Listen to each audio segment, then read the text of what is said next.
대로 잘 가지.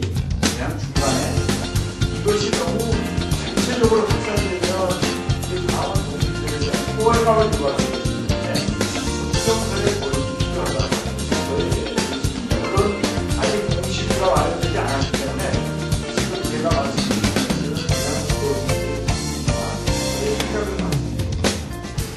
금년도가 정말 중요한 해이죠.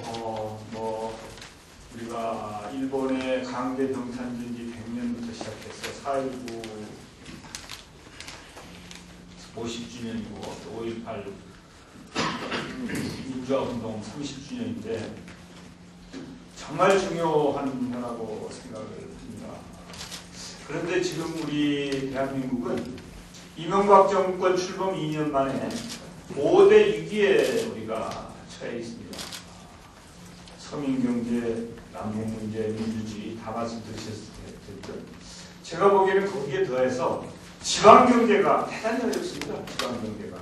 이 정권은 지방분권이나 국가균형발전에 대해서는 관심이 없고 그냥 우선 빼먹기는 꽃감이 달다고 수도권 집중을 더 방관하고 그냥 당장 뭔가를 취하려고 하는 그런 중앙집권적 사고를 가지고 있는 정권이기 때문에 지방경제 굉장히 어렵습니다. 실제로 국가가 예산을 편성할 때도 빚을 내가지고 중앙정부는 엉뚱한 사대강 같은데 펑펑 쓰면서 지역에 내려오는 교부금이나 사업비는 줄어들고 있지 않습니까? 그래서 예산을 축소 편성하는 이제 그런 지방자치단체도 많이 있으니까 지방경제 위기를 만들었죠.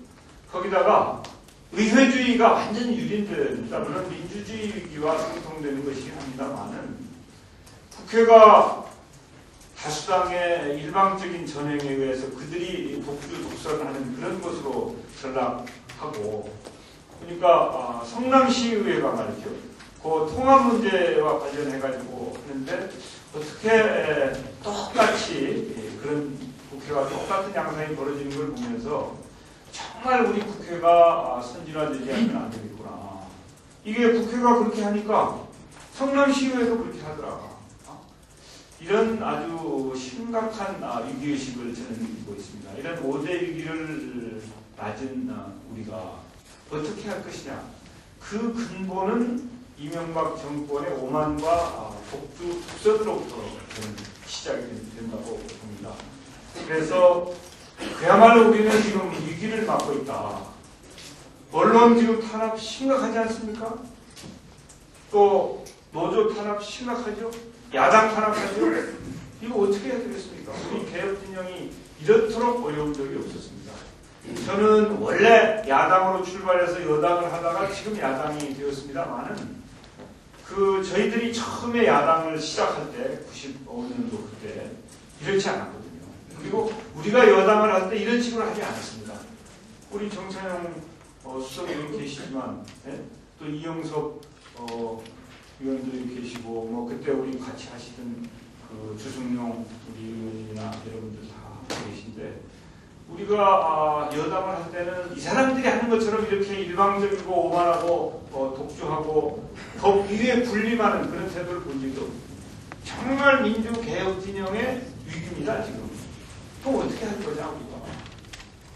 이런 고민에 우리가 정착해 있는 것이죠. 그래서 2010년은 대한민국의 위기이면서 우리 민주당에도 위기이다.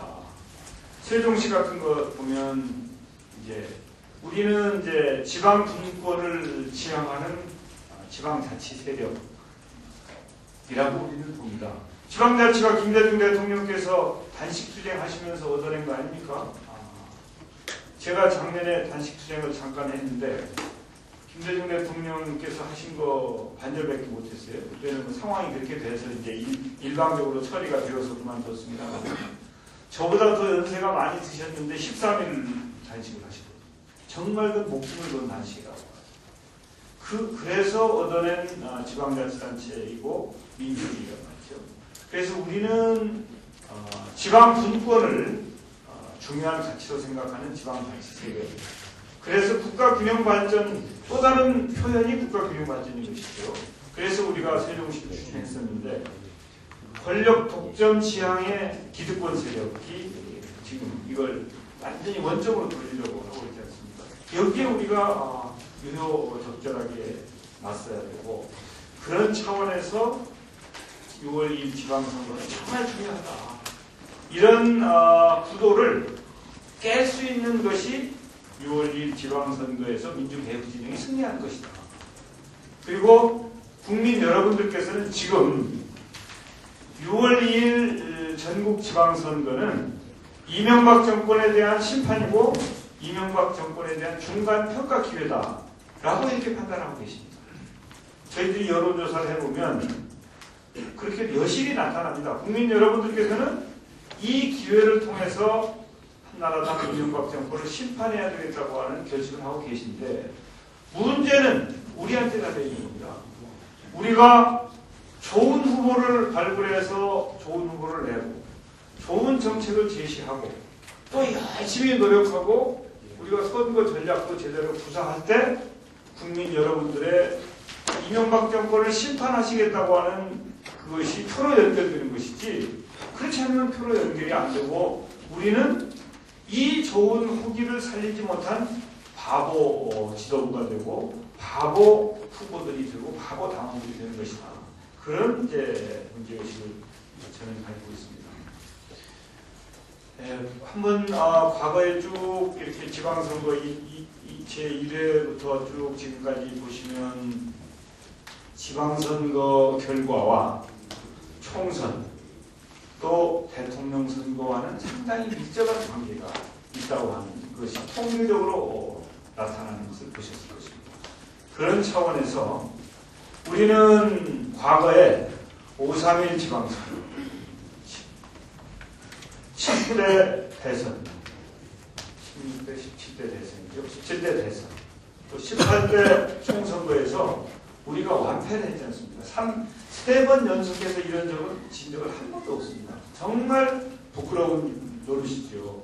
그런 점에서 이제 그 선거를 쭉 책임져 왔던 사람들, 저도 이제 그 중요한 책임을 져야 될 사람 중에 하나인데, 이런 사람들이 반성하고 처절하게 새롭게 태어나는 것을 하지 않으면 안 된다. 저는 이렇게 생각을 하면서 과거를 보면 미래를 알 수 있듯이 우리가 이번 6월 2일 지방선거에서 승리하느냐 패배하느냐에 따라서 19대 총선거에 우리가 원내 제1당이 되느냐 되지 못하느냐가 결정이 되고, 또 19대 총선의 결과는 2012년 대통령 선거에 전초전이 되어서 그 결과에 따라서 우리가 다시 정권을 탈환하느냐 아니면 최악의 경우에 만년여당으로 전락하느냐가 결정된다. 그런 차원에서 금년도 2012년 지방선거에 임하는 지도부와 당원 동지들과 특히 입지자들의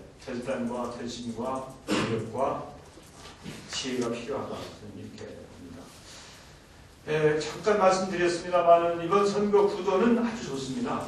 이명박 정권에 대한 중간평가, 그리고 이명박 정권에 대한 심판이라고 하는 국민 여러분들의 뜻이 이미 결정이 된 상태인데, 문제는 그럼 어떻게 승리할 것이냐가 저는 중요하다고 생각을 합니다.